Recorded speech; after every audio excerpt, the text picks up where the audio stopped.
Ihanda ang sarili sa pagdating ng Panginoon.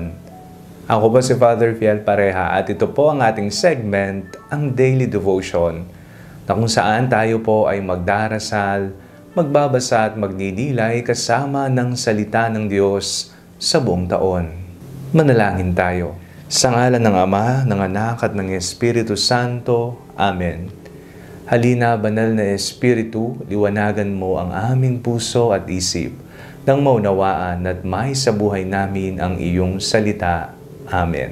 Our Bible passage for today is from the first letter of St. Paul to the Thessalonians, chapter 5, verses 1 to 6, and I read it for you.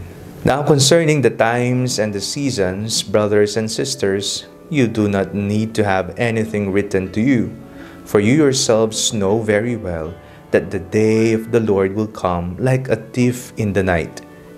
When they say there is peace and security, then sudden destruction will come upon them as labor pains come upon a pregnant woman, and there will be no escape. But you, beloved, are not in darkness, for that day to surprise you like a thief. For you are all children of light and children of the day. We are not of the night or of darkness. So then, let us not fall asleep as others do, but let us keep awake and be sober. Hindi natin alam kung kailan mangyayari ang second coming, at hindi rin natin alam kung kailan tayo mamamatay. Alam ba natin kung anong paraan tayo lilisan dito sa mundo? Tayo ba ay magkakasakit? Tayo ba ay maaksidente? Tayo ba ay hindi na lamang magigising? Ni ang oras, ni ang araw, hindi natin alam. Pero isang bagay ang ating alam. Yan ay ang maaari tayong maghanda. Lagi po nating tatandaan na hindi man po natin alam kung kailan tayo mamamatay, ni hindi alam kung papaanong paraan at ang oras, ihanda po natin ang ating sarili. Sapagkat yan lamang ang ating nalalaman. Papaano natin maihahanda ang ating sarili?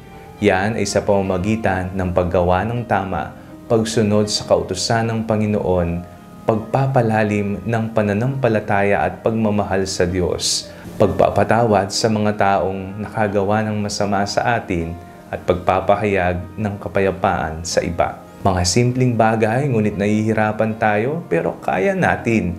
Ito yung mga paghahanda sa panahon, hindi lamang ng ating kamatayan, kung hindi sa pangalawang pagdating ng Panginoon. Pinaalalahanan tayo ni San Pablo sa ating pagbasa ngayong araw na tayo'y mga anak ng liwanag. Hindi tayo anak o kampon ng kadiliman, tayo ay sa kaliwanagan. Tayo'y anak ng umaga, anak ng Diyos. Manalangin tayo. Panginoong Jesucristo, Ikaw ang liwanag ng aming buhay. Naway patuloy kang magningning sa amin upang matupdan namin ang iyong mga kautusan. Amen.